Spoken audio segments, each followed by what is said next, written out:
हे friends, SRJ classes में आपका बहुत बहुत स्वागत है। देखिए, कल तक हम सिंधु घाटी सभ्यता से मिलने वाले सभी स्थल और उनसे मिले साक्ष्यों को पढ़ चुके हैं, ठीक है। और आज हम जो पढ़ने वाले हैं वो है सिंधु घाटी सभ्यता की प्रमुख विशेषताएं।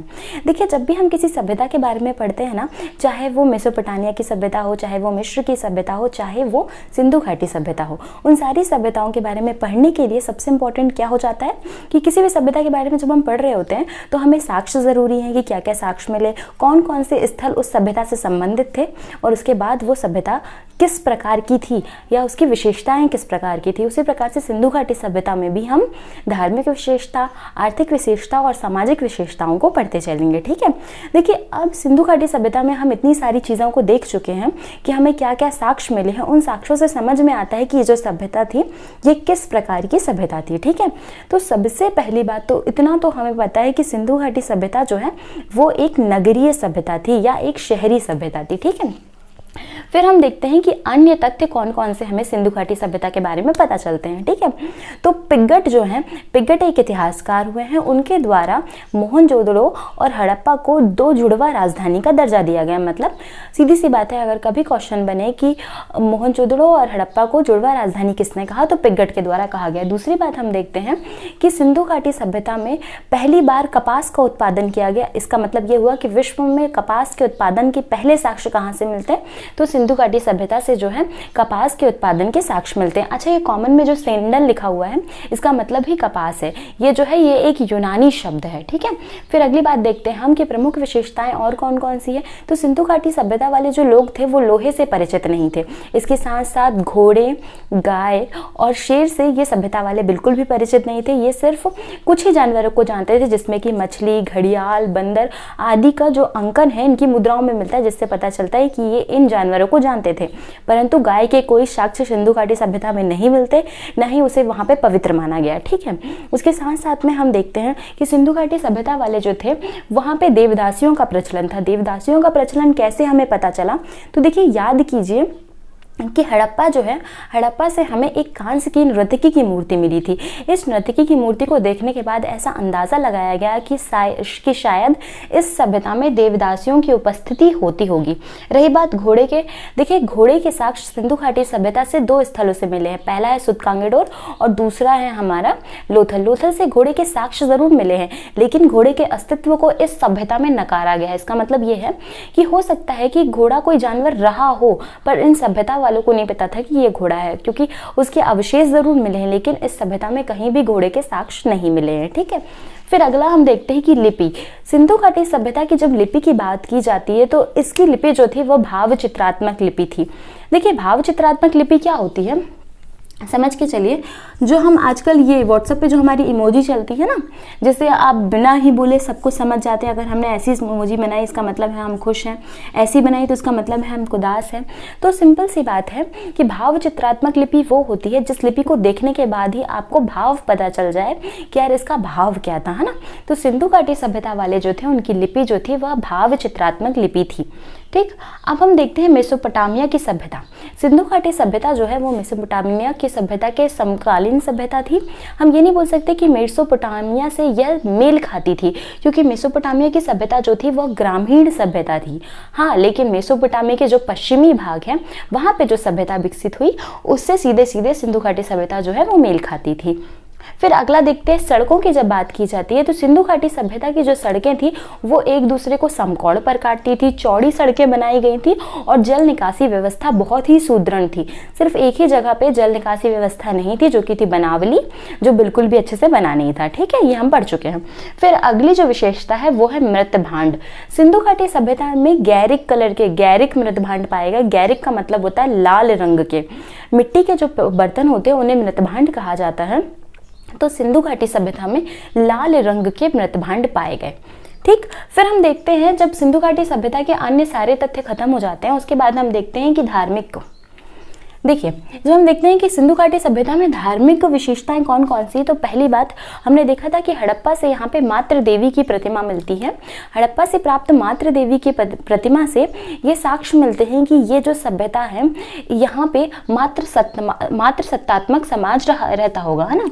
उसके साथ साथ में हम देखते हैं कि ये प्रकृति पूजक थे और उसके साथ साथ में हम देखते हैं कि मोहनजोदड़ो से एक अर्ध शिवा की मूर्ति मिलती है, जिससे ये समझ में आता है कि ये लोग साथ ही साथ में प्रकृति पूजक, मातृ सत्तात्मक समाज और शिव को मानने वाले थे या पशुपति को मानने वाले थे। ठीक है, फिर हम देखते हैं कि स्वास्तिक चिन्ह का प्रयोग सिंधु घाटी सभ्यता में हमें नजर आता है, और स्वास्तिक चिन्ह जो है वह सूर्य उपासना का प्रतीक है। स्वास्तिक चिन्ह जो है वह सिंधु घाटी सभ्यता में सूर्य उपासना का प्रतीक है। साथ ही साथ में देखते हैं हम जब पशु साक्ष्यों की बात की जाती है तो पशु साक्ष्य में हमने पहले ही पढ़ लिया कि गाय, शेर और घोड़े तीनों के साक्ष्य नहीं मिले हैं।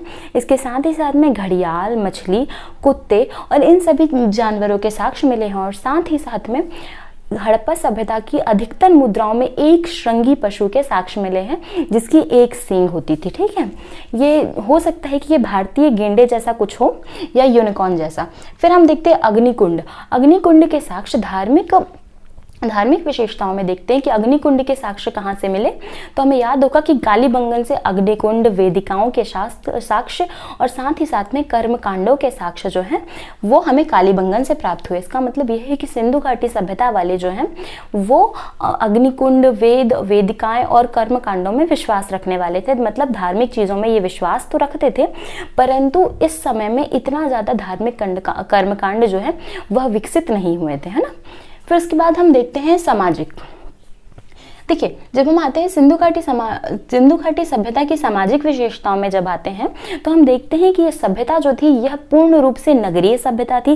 साथ ही साथ में हमने पहले ही पढ़ा था कि इसके जो दुर्ग थे, इसके जो शहर थे, ये नगर इस तरह के थे और नगरों के बाहर में दुर्गीकरण किया हुआ था, मतलब सुरक्षा की दृष्टि से जो शहर है उन्हें दुर्गीकृत किया गया था कि शहर को कोई बाहरी आक्रमण से बचाया जा सके। ठीक है, फिर हम देखते हैं सामाजिक व्यापारिक। देखिए, ये जो समाज है ये व्यापारिक समाज था, व्यापारिक और वर्णिक वर्गों का समाज था, शांति प्रिय समाज था। शांति से ये लोग रहते थे, अपना व्यापार करते थे। जैसे हमने देखा कि लोथल से सीधे सीधे ईरान में व्यापार होता था, वस्तु विनिमय प्रणाली से इनका व्यापार चलता था। और साथ ही साथ में हम देखेंगे कि देखिए वस्तु विनिमय प्रणाली क्या होती है, जब हम किसी इंसान को, जैसे कि मान लीजिए आपके पास गेहूं और मेरे पास चावल है ना, तो मैंने अपना चावल आपको दे दिया 2 किलो और वहीं आपसे उल्टे में 2 किलो गेहूं ले लिया। इस प्रकार से जब वस्तु का विनिमय किया जाता है, एक दूसरे को वस्तु एक्सचेंज की जाती है, तो उसे ही वस्तु विनिमय प्रणाली कहा जाता है। तो साथ ही साथ में व्यापार के साथ साथ में यहाँ पे वस्तु विनिमय प्रणाली का भी प्रचलन देखने को मिलता है।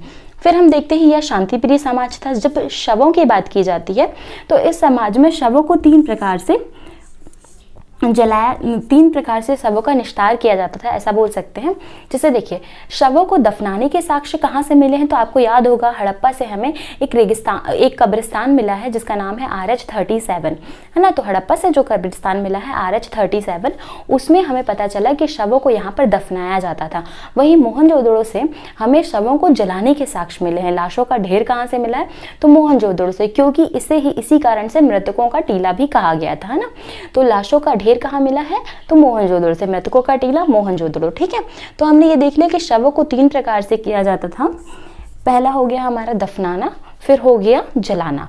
ठीक है, और तीसरा जो था वो था युगल शावधान। युगल शावधान के साक्ष्य हमें कहाँ से, लोथल से प्राप्त हुई, जिसका मतलब ये है कि जो पति पत्नी थे दोनों को एक साथ ही मरने के बाद एक साथ ही एक ही जगह पर दफना दिया जाता था। तो उसके साक्ष्य कहाँ मिले, हमें लोथल से प्राप्त हुए। ठीक है, फिर हम देखते हैं कि वणिक वर्ग, ये जो सभ्यता थी यह वणिक वर्गों की सभ्यता थी, मतलब वणिक वर्ग के लोग बहुत ज़्यादा थे। यहाँ पे कोई प्रशासन करने वाला व्यक्ति नहीं था, प्रशासन के यहाँ पे कोई साक्ष्य नहीं मिलते, यहाँ केवल व्यापार के साक्ष्य मिलते हैं, साथ ही साथ में कुछ वणिक वर्गों के साक्ष्य भी मिलते हैं।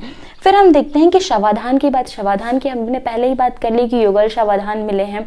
साथ ही साथ में मृतकों का ढेर जो है वो मिला है मोहनजोदड़ो से। RH-37 नाम का कब्रिस्तान जो है वो हड़प्पा से मिला है। ठीक है, देखिए अब हम देख रहे हैं आर्थिक विशेषताएं, है ना। जब आर्थिक विशेषता की बात की जाती है तो सिंधु घाटी सभ्यता वाले व्यापार करते थे, ये तो हमें पता ही है ना। आर्थिक विशेषता की सीधी सीधी बात होती है कि धन कैसे अर्जित किया जाता है इनके द्वारा। तो पहली बात तो ये कृषि करते थे, साथ ही साथ में ये व्यापार भी करते थे। कृषि किस चीज़ की करते थे, तो हमने पढ़ा कि हड़प्पा वासी जो होते थे वो चावल का उत्पादन करते थे, साथ ही साथ में गेहूँ और जौ का उत्पादन इनके द्वारा किया गया। ठीक है, जिससे ये अपनी आर्थिक स्थिति को बनाए रखते थे। साथ ही साथ में लोथल से व्यापार होते थे, किस चीज़ के, तो हाथी दांत का व्यापार हमने पढ़ा। साथ ही साथ में मोहनजोदड़ो से कपास के साक्ष्य मिले, इसका मतलब सूती वस्त्र और कपास का व्यापार भी यहाँ से होता था, है ना। उसके साथ ही साथ में हम देते हैं कि जुता हुआ खेत कहाँ से प्राप्त हुआ, तो हमें याद होगा कि जुता हुआ खेत जो हमने पढ़ा था वो हमें कालीबंगन से याद है कि कालीबंगन से जो है वो जुता हुआ खेत हमें प्राप्त हुआ था। और टेराकोटा का हल, मतलब हल के साक्ष्य कहाँ से मिले थे, तो हमें बनावली से हल के साक्ष्य मिले थे, जो कि बिल्कुल बना नहीं था, है ना। फिर साथ ही साथ में हमने पढ़ा कि वस्तु विनिमय प्रणाली का ये उपयोग करते थे। और एक और बात, जब इन्हें कोई भी सामान किसी व्यक्ति को देना होता था ना, तो ये 16 किलो के बाट का प्रयोग करते थे। इसका मतलब ये है कि जैसे हमारे यहाँ आज की इकाई कितनी चलती है, आज की इकाई हम नॉर्मल रूप से देखिए 1 किलो, आधा किलो, ग्राम में भी आजकल हम सामान दे देते हैं, 100 ग्राम, 200 ग्राम, 300 ग्राम, लेकिन इनके यहाँ सिर्फ एक ही इकाई थी जो कि 16 किलो की थी। 16 किलो, अगर आपको उससे ज़्यादा लेना है तो आप 32 किलो लेना होगा, और अगर आप उससे भी ज़्यादा लेंगे तो 16 का ही तिगुना कर दीजिए। मतलब सीधी सी बात है कि ये 16 किलो के बाट में जो है ये अपनी वस्तुओं को आदान प्रदान करते थे, वस्तुओं को देते थे या बेचते थे, है ना। इनकी मुद्राओं में क्या क्या चीज़ें मिली हैं, मछलियों का अंकन है, घड़ियालों का अंकन है, साथ ही साथ में इनकी मुद्रा में एक श्रृंगी पशु का भी अंकन है और बंदरों का भी अंकन इनकी मुद्राओं में मिलता है। ठीक, तो ये हो गई हमारी सिंधु घाटी सभ्यता की प्रमुख विशेषताएं, है ना। देखिए ये सारी विशेषताएं जो हैं वो मैंने अभी आपको सिर्फ पढ़ के बताई हैं, ये सारी यहाँ पे लिखी हुई हैं। अगर आप चाहें तो आप स्क्रीनशॉट ले सकते हैं।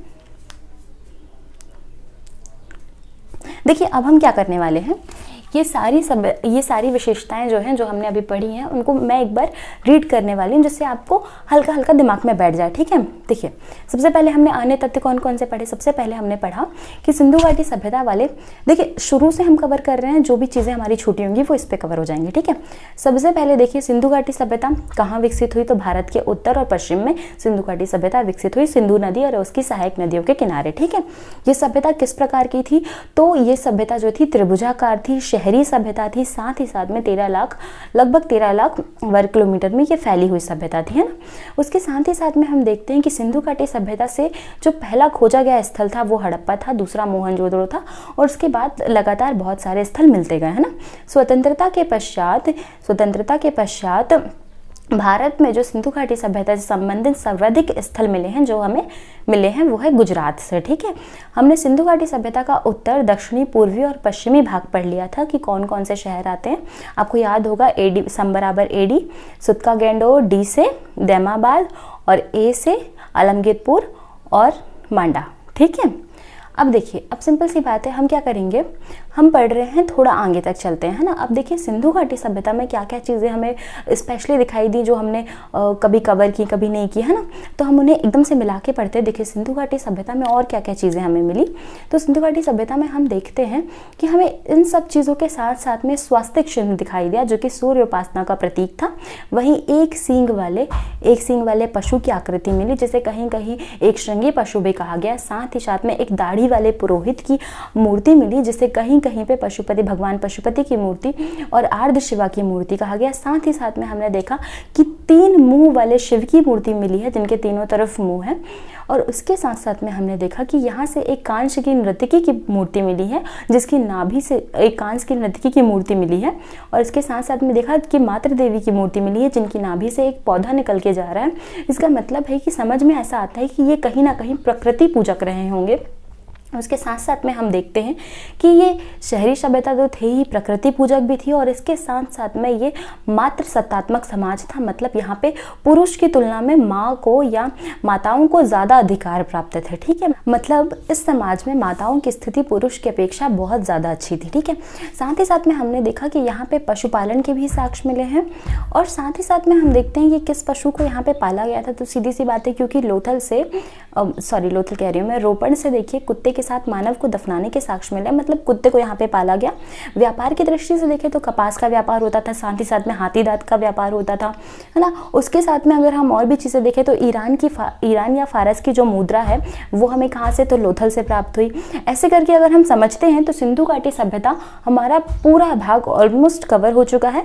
रही बात सिंधु सभ्यता के पतन के कारणों की, तो देखिए सर्वमान्य जो मत है वो है कि सिंधु घाटी सभ्यता का जो पतन था वो मुख्य रूप से सिंधु नदी में आई बाढ़ और उसकी सहायक नदियों में आई बाढ़ के कारण हुआ था। ठीक है, इसके साथ साथ में सिंधु घाटी सभ्यता के पतन के बहुत सारे कारण अन्य वैज्ञानिकों ने और अन्य इतिहासकारों ने दिए हैं।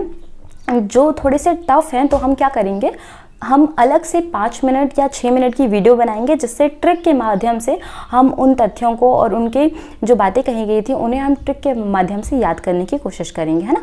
क्योंकि सबसे बड़ी बात यह है कि जो मत दिए गए हैं ना, वो जिन इतिहासकारों के द्वारा ये उनके नाम थोड़े से कठिन हो जाते हैं, इसलिए हम उनके लिए एक अलग से सेपरेट वीडियो बनाएंगे, जिसमें हम सिंधु घाटी सभ्यता के जो पतन के कारणों के जो मत दिए गए हैं और जिस इतिहासकार के द्वारा दिए गए हैं उनके नामों को याद करेंगे, ठीक है। आज के लिए इतना काफ़ी है। इतना आपको देखिए, ये जो है ना सिंधु घाटी सभ्यता की प्रमुख विशेषताएं, धार्मिक, सामाजिक, आर्थिक और अन्य तथ्य, ये कहीं ना कहीं आप देखेंगे आपको मेंस में बहुत हेल्पफुल होगा, ठीक है। तो हम क्या करते हैं, आज ये वीडियो को यहीं पे ख़त्म करते हैं। कल से जो है वो हम वैदिक काल को शुरू करेंगे और इसके बाद मैं जो है वो 6 मिनट की आपके लिए वीडियो बना दूंगी, 5 या 6 मिनट की, जिसमें हम ट्रिक के तरीके से सिंधु घाटी सभ्यता के पतन के कारणों को पढ़ेंगे और साथ ही साथ में इतिहासकारों को पढ़ेंगे, ठीक है। Thank you so much. और हाँ, अगर आप लोग ने अभी तक इस चैनल को सब्सक्राइब नहीं किया है तो प्लीज़ सब्सक्राइब कर दीजिए और hit the bell icon. Thank you so much.